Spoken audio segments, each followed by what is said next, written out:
This stage of the writing process focuses on how to develop an outline for your paper.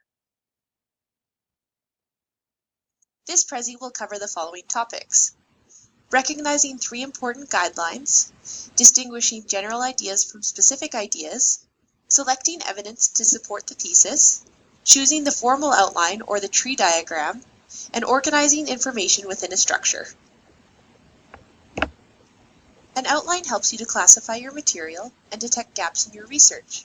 It shows the main divisions of your paper and the relationships among major points, minor points, and details. Once you've narrowed your topic, created a working thesis, and done some research, you can create an outline of your ideas and evidence to help guide your writing. When you create an outline from your research, there are 3 important guidelines to keep in mind. Look for common themes, group similar ideas, and determine the strongest pieces of evidence. Outlines help ensure that you cover the points necessary to argue your thesis. It is useful to place your working thesis at the top of the outline page so that you can continually refer to it. You will need to distinguish the general ideas from the specific ideas during the outlining stage. Write down each general idea or keyword that you found during the gathering evidence stage. Under each general idea, add specific details that support it. Your aim is to look for common themes and group similar ideas together. Once you have done this, you can plan out which pieces of evidence will support your thesis.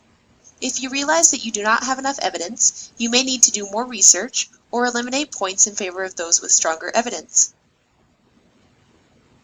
Remember that the outline is a guide, so you do not have to stick to the original structure of the outline when you write your paper. The outline can be easily modified if you notice that certain ideas make more sense in another order. Keep in mind that it is important to find common themes and group similar ideas so that each body paragraph has one main point. However, for complex papers, you may find that you need several paragraphs to develop and explain a main point. Here are 2 outline structures for organizing information. To create a formal outline, list the main points with Roman numerals, subpoints with capital letters, and specific evidence or details with Arabic numerals. Here is an example of a formal outline.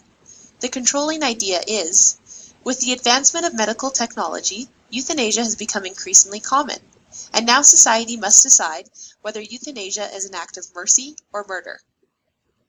One main point for this topic could focus on the background of the controversy. The subpoints include the definitions of euthanasia and the causes of the controversy. Then the specific evidence is listed below each subpoint.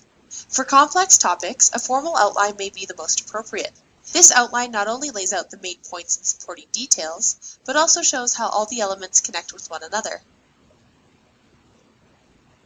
The second type of outline is the tree diagram. Create a tree diagram with ideas and details branching out in increasing specificity. The diagram can warn of gaps or overlaps in research. Ideas can be more easily added to tree diagrams than they can to many linear outlines. Start to think about how you are going to organize information for your first draft. How you organize your information will depend on what you have gathered and how it logically makes sense within a structure. Here are a few different ways to organize the information. Organize by space or time. Spatial organization is appropriate for essays that describe a place, an object, or a person. Chronological organization is appropriate for essays that report events as they occurred in time, usually from first to last. This is especially useful to recount a sequence of events, explain a process, or tell a story. Organize for emphasis. The general to specific scheme is common in argumentative and expository essays that start with a general discussion and then move to specific examples and facts. The specific to general scheme will normally start with specific evidence or detail to arouse the reader's interest. Organize for climactic effect. This type of organization is appropriate for ideas that unfold in order of increasing drama or importance. This is often found in an expository essay, or it can be used in a persuasive essay that builds up to the most convincing argument in favor of your position. The next Prezi in this series will focus on drafting a paper.